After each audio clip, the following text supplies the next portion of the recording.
We're just gonna record. I'm just gonna record the lesson portion of the class, and then remind me to unrecord it when we come back into the critique.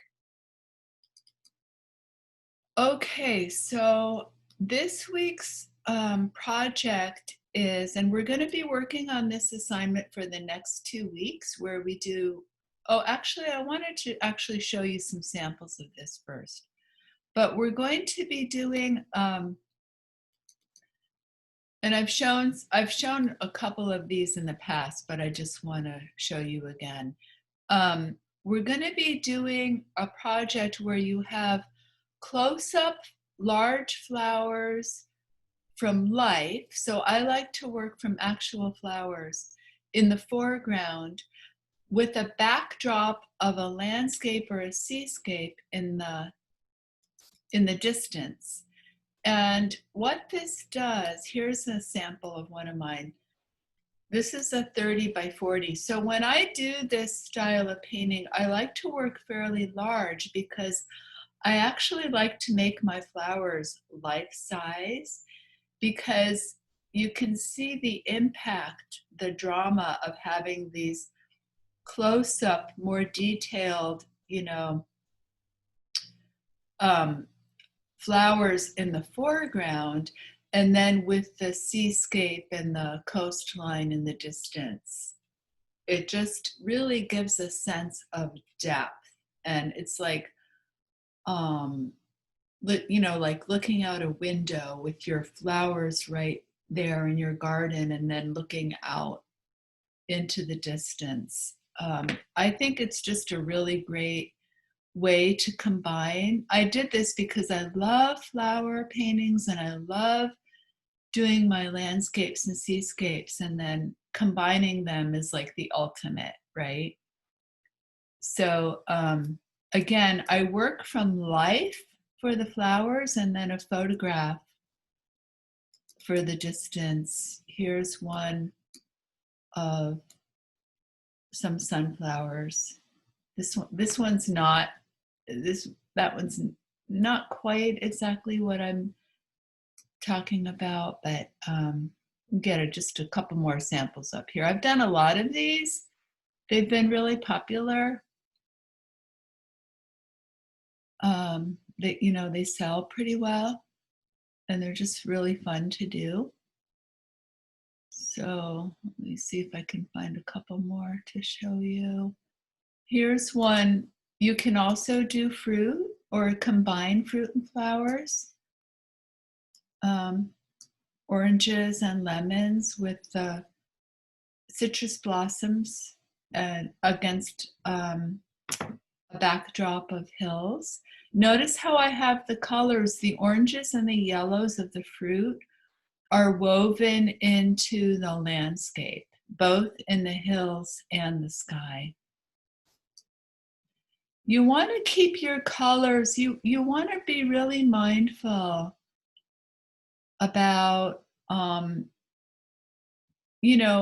unifying your colors. So here's a good example of the unified colors, because I've got these Matilaha poppies in the foreground.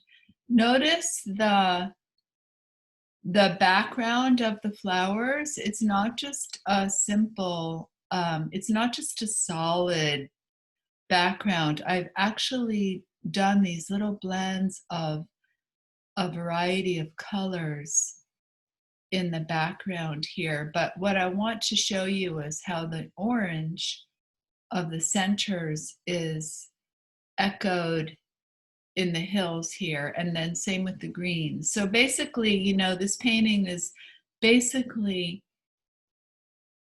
white with oranges and greens, and then a little bit of a secondary color with the blue.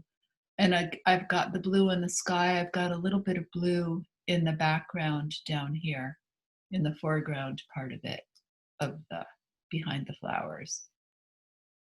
And then, let's see here. I'm gonna go to, I wanna show you one where we'll do this one. again, you know, you can do either a seascape or a landscape in the background. Here's another seascape. I included the moon in this one, and I also included a couple of dragonflies. So you can put in birds, you can put in anything that you want. Let's see, this one. This one was actually, this was in, I entered this into the California Watercolor Association show a few years ago, and it was, I had to ship it up north to a show, and it actually won a prize.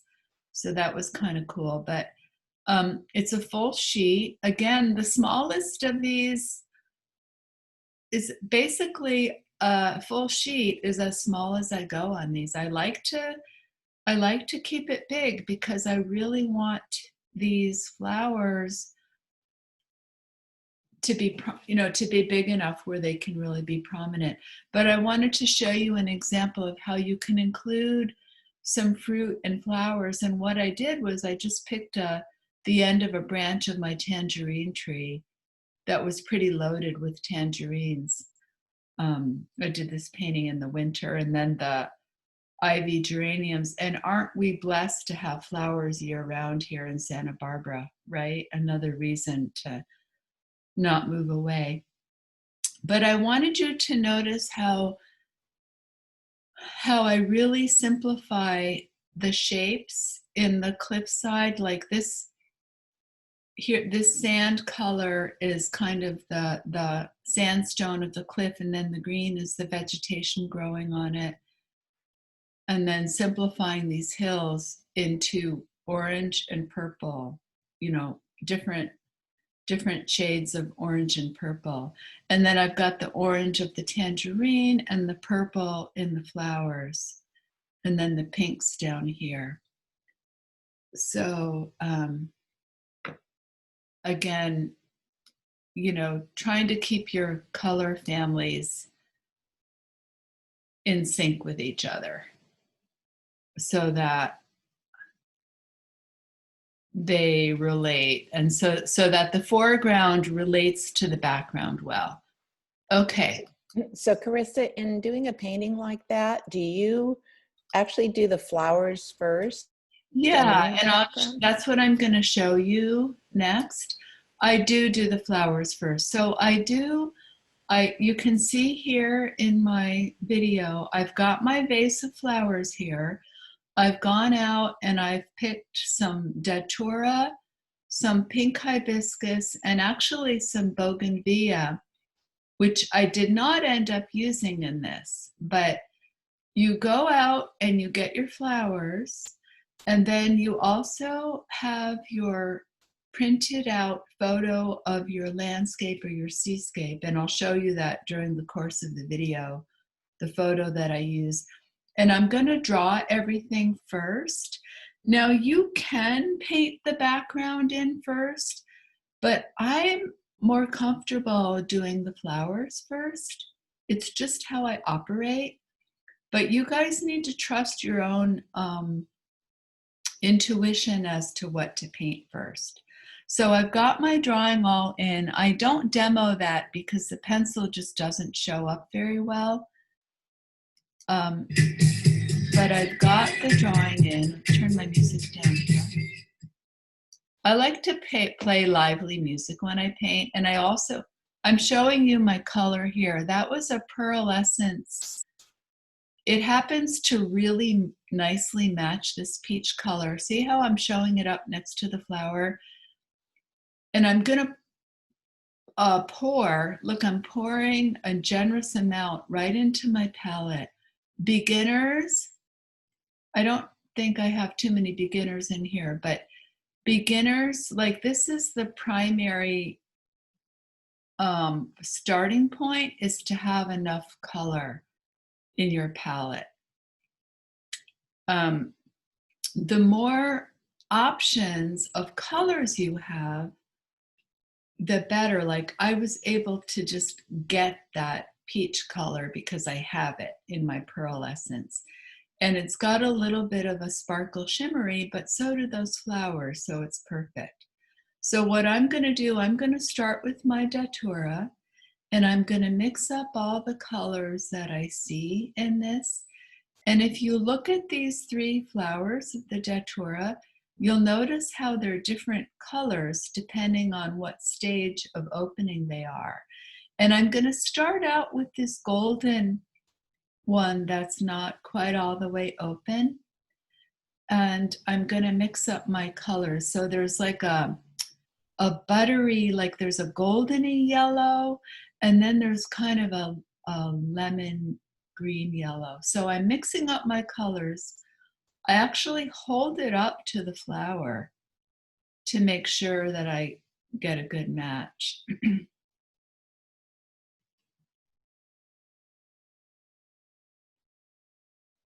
I'm dipping into gamboge right now, which is the goldeny one with my lemon yellow. I'm mixing those two together because it's not pure gamboge. It's you know, you want to get to the subtle colors. So those, I've got the green, the greenish yellow, the golden yellow, but I'm also going to need kind of a more of a lemony yellow. Now I've got all my palettes and water perched up at the top of my painting, but that's only because I'm filming this and I've got, see, I just splattered some paint. My tripod's to the right, but normally I would have my palette right to the right of me to make it more convenient, but I've got this so that I can film this and so you can see my palette. But don't copy that way of setting up your station. You want to have your paints conveniently to the right. So I'm starting with the base, the bottom, you know, the opening of that partially open datura, and I'm laying in the strips of the golden yellow. And, you know, again, I really want you to tune in to how thick. I mean, I'm actually dipping right into these puddles of color that has the paint in it. They're pretty thick, juicy puddles of color. Like, it's not very watered down. I want dense color. I want these flowers to pop, you know. So I tend to kind of oversaturate my colors, which I think has served me. It's kind of my signature style.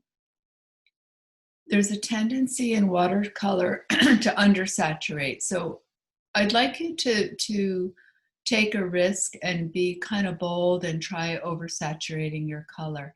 So now I'm going in with my more lemony yellow in between those strips of the golden, and the paint is still, you know, a little bit wet, so they're blending on the paper. I'm doing my blend on the paper. And then as I get up to the upper part, it's going to get more of a green, but I'm still gonna make the distinction. You can see I'm doing these like stripes of color. And then as I get to the top, I'll get a little more green in there.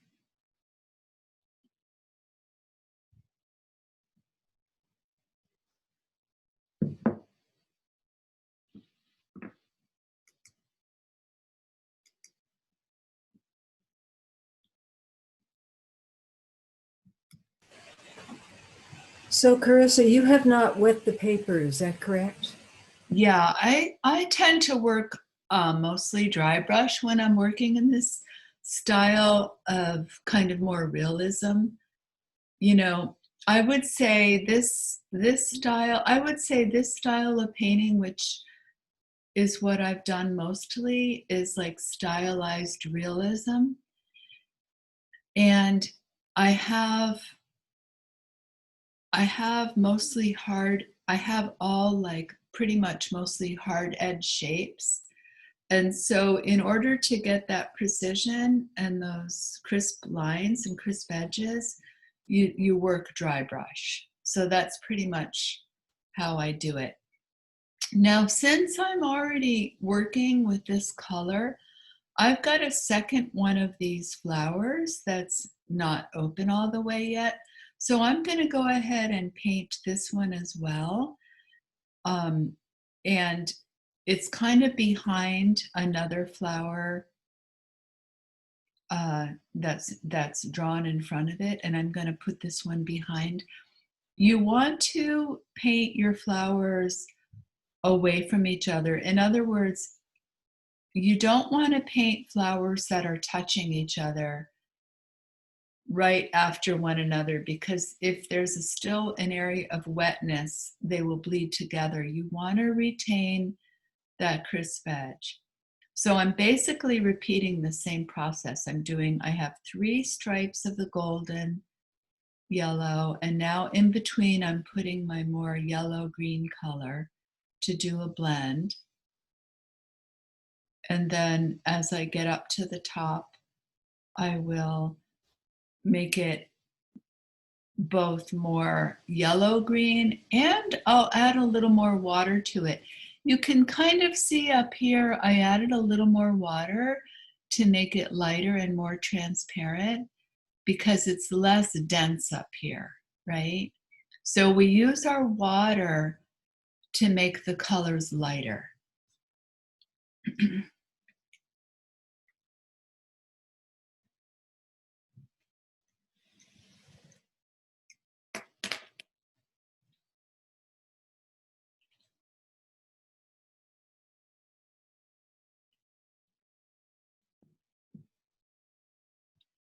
And I'm doing it in sections. I kind of did the lower section because I want to add the color next to the stripes while it's still wet so that it can blend. I don't want hard edges within my flower shapes. But what I really want you to get is how much paint and how much water I'm using on this. Get a really good, nice, thorough coverage. You know, you'll have nice paint quality that way. It won't be skimpy. And you want to take your time and really look at the flowers. I'm spending a lot of time, really, I'm spending just as much time looking at my flowers as I am looking at the paper.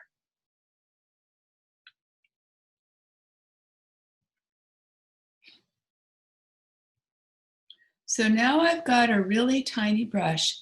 I'm going to work on one of the more open flowers, and I'm going to put in those yellow veins.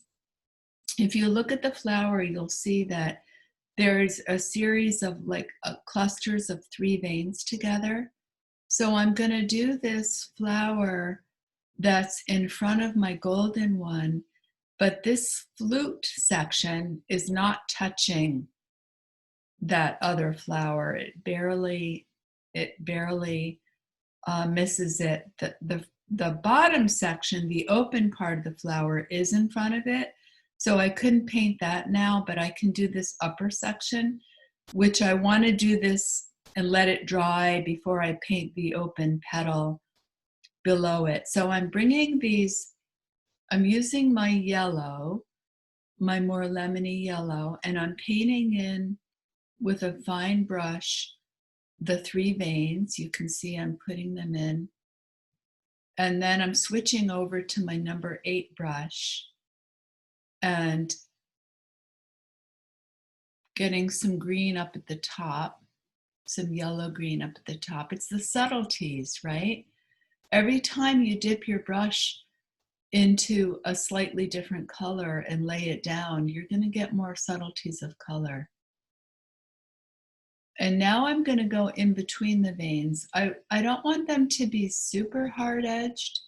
Like, I want them to be there, but I don't want really hard edges because they're pretty soft. And now I'm putting, I'm bringing in some of the peach. I'm mixing the peach and the gold, but it's a little watered down. I'm putting that in between the veins, but still light, pretty watered down. It's these nuances, you know?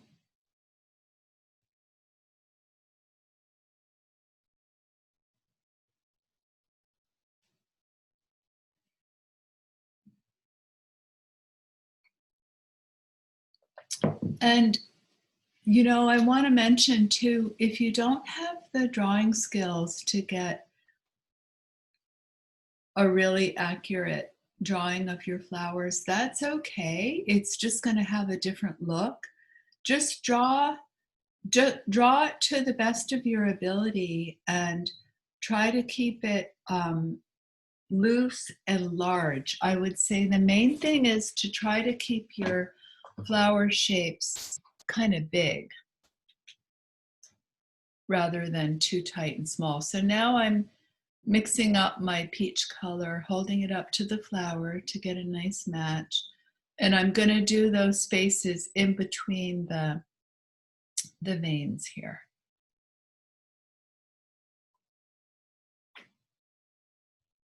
But have your test paper there and mix and test your colors.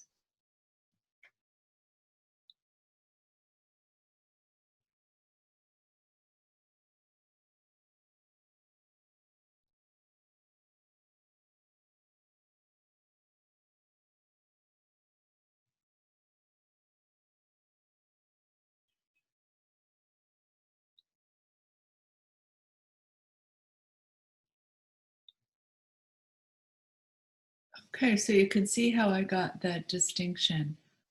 I'm adding a little, I decided it was a little too peachy, so I dipped my brush in the yellow to add to it.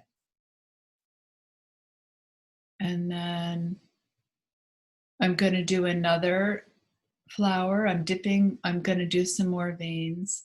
We'll just show one more and then we'll move on to the hibiscus. But I'll show you how, you know, you get an understanding of how the flower is formed and you break it down into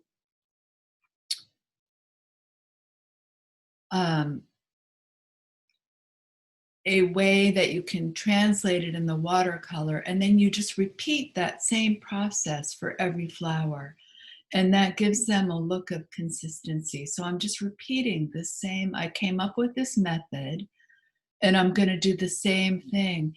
And this is where also, by doing this over and over, you know, you practice and you practice and you practice, you repeat and you repeat and you repeat, and you really, you know, this is how you get mastery of the medium. Notice how I'm continuing my veins up and they're merging into that upper flute, but I'm switching to more of a green. So I'm extending the veins, but I'm using a green color and it's blending in with the yellow part of the vein.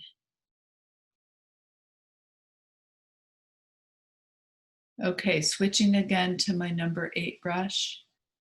And I'm just going to do, basically, I'm just going to do the same thing here. So we'll go ahead and I'll go ahead and fast forward this a little bit. So far this video, I have 15 minutes into doing these 3.5 flowers. So like 5 minutes a flower. So it might seem kind of tedious, but you know, you actually get kind of a lot done, even though I'm going kind of slow and methodically and taking my time and, you know, mixing the colors and getting the nuances.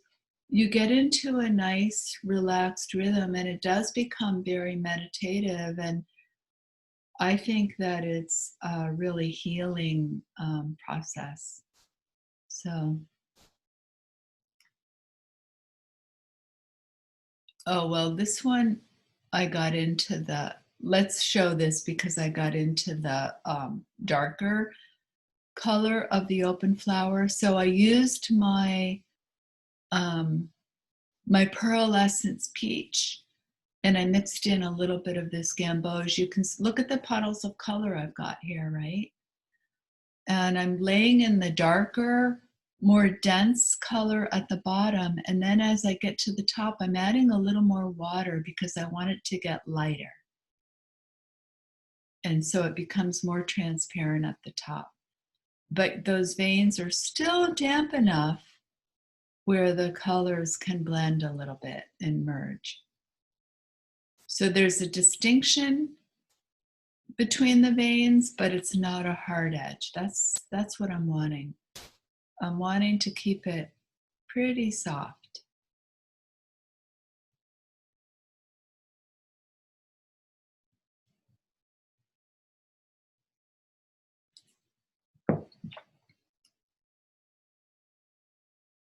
And then I did another one down here below that one and behind.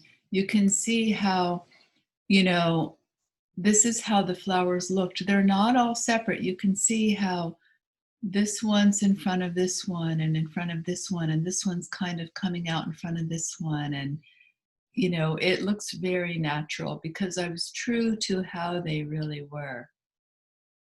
So I drew what I saw and not what I kind of predicted or thought it would look like.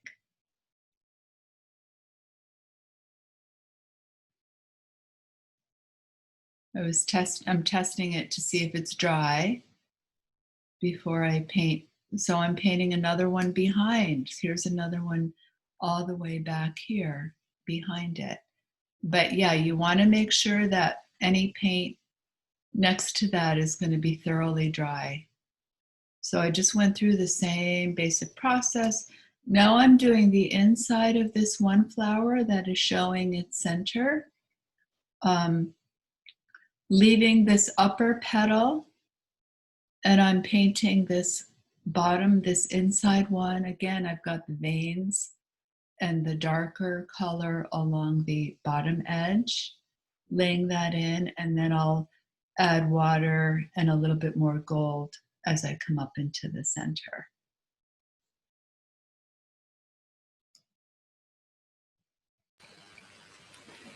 Did you draw the veins in and that amount of detail? No, I don't have any vase. This is just flowers and the seascape. I'm not including the vase. No, I said veins. Oh, veins. Yeah. Did you draw them? Yes, I did draw the veins in. Yes. So now I'm moving on to my hibiscus. Even though I've got some more petals up here that need to be complete, it's too wet. I can't really do anything up here yet. So I'm going to put that aside and I'm going to go down to my hibiscus. And so you can kind of barely see the pink hibiscus up here. I'm needing to mix up this color. I ended up using, I show you a little further in the video. I'm using quinacridone rose and I have a gouache, a primary magenta gouache.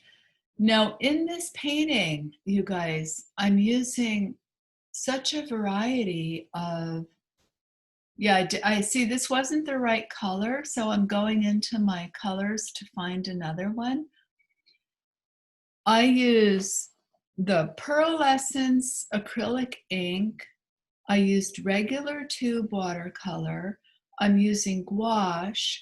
And then when I get to the ocean and the sky, I'm going to be using India ink. And acrylic. So here's the quinacridone rose. It's a Daniel Smith brand. I'm showing you that. And then, so I'm going to squeeze, and that this is the primary magenta gouache. So I'm going to squeeze these out. And I'm kind of running out of empty spaces in my palette. I just squeeze it right into what I already have, just kind of add to it, you know? And I'm putting them both into the same well. And I'll just mix them together. So yeah, you know, I definitely draw on colors from a wide range of different water media and just mix and match them. They're totally compatible. So I'm mixing my color and I'm going for the darkest part of the hibiscus right here because I can always add water to it. And that was a pretty good match. So I'm going to take a little bit of a different approach with these veins.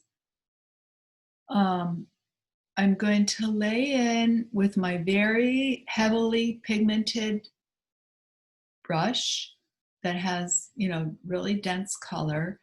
And I'm going to put these dark veins in the hibiscus petals. And I'm going to work several at a time because I want them to dry enough. Again, I want them to dry enough where the shape of the veins will stay, but I'm going to put a wash on top. And I'm going to do a slight blend from dark to light. So you'll see that in a second.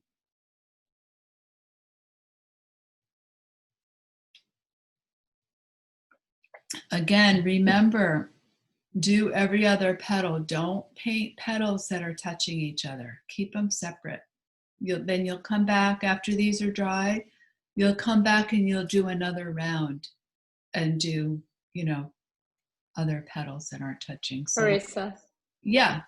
I'm doing some hibiscus too, and they are bright red, but they have this yellow, the pollen. Do you draw those after or before? You mean the the stamens and the little. yeah, the same. Yeah. I draw them in. You'll see on this. I draw them in, and I'm going to paint around them and then put those in at the very end. Okay, so you don't paint inside that, and they go in at the end. I wait till the end, but paint around them. Leave the white of the paper. Okay. If you can. You'll Okay.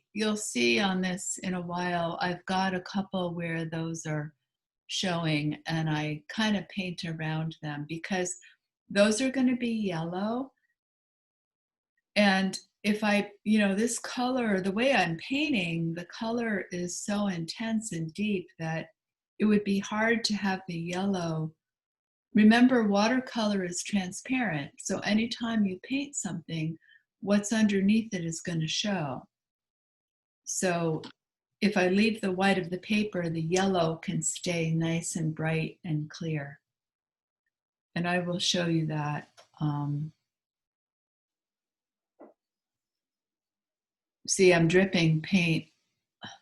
So if you ever drip paint on your paper, the best thing to do is to blot it off right away as soon as possible. I still have a little bit of a drip here because this is really staining color, but you can also kind of, you know, disguise it. This is in the ocean and it's going to be pretty dark anyway, but you just do your best to disguise it.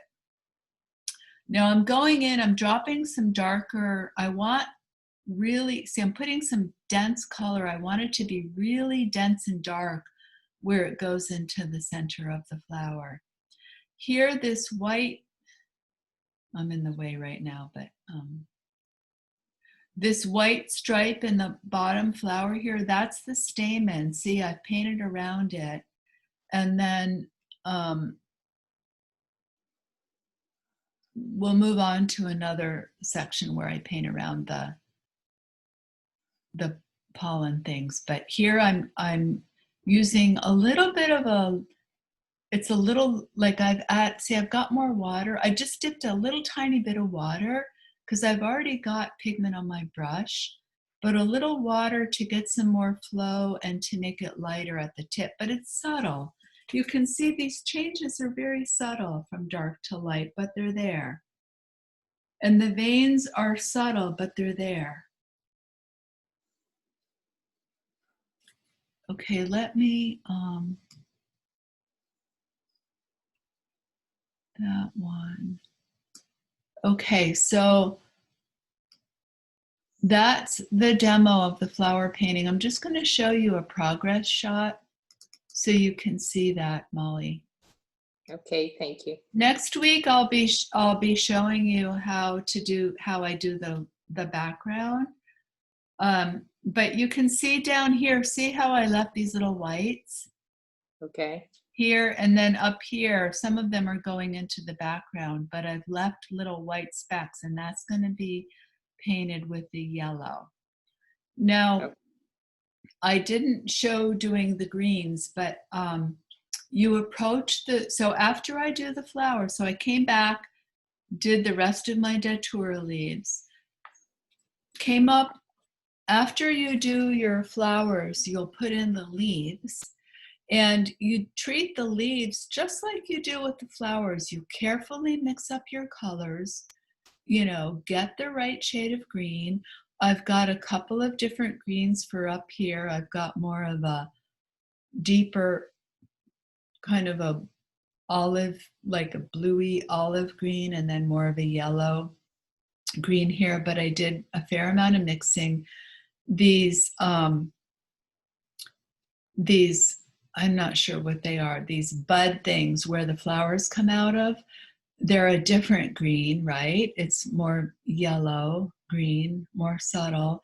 And then down here, look, my hibiscus leaves, I don't have very many of them, but they're a different shade of green because they're darker, so I have more blue here. But really take just as much time mixing up your greens as you do with your flower colors. Okay? So does anybody have any questions, any more questions about this so far? Yeah, I do. So flowers have their own true colors, and I know you've talked about using the color wheel. What are some of the things you kind of need to balance in having a aesthetic picture in terms of color? Okay, so in terms of color, like in this painting, you know, my main theme, and I work with this a lot, is I'll have my main theme is going to be two complementary colors on the color wheel. So let me see if I can find my color wheel. Okay, so my main theme here is going to be, I've got this blue, but the blue is kind of more of a bluey green. It's more like in this range rather than a blue purple, you know, rather than here. And so the opposite of that is going to be this kind of orangey red, right? And so when you look at my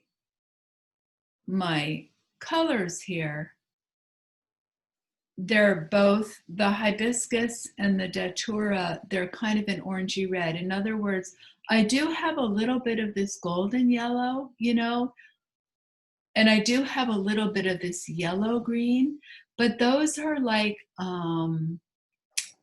they're like accent colors. That's what they are. They're like accent colors. My main theme are the blue, the turquoisey and the peachy color, the peachy pinky color. So I don't have any really I don't really have anything down in this range, and I don't really have, I've got a little bit up in this range, but it's more towards, even my yellow is more toward the orange. So I don't really have much in this axis of the yellow and the purple. Like that part's been left out. It's mainly, I try to mainly keep here. Now, another thing you can do, let me show you this other example. This painting, I thought this was really fun. I got a newsletter yesterday with the astrology report for September, and this painting was with it.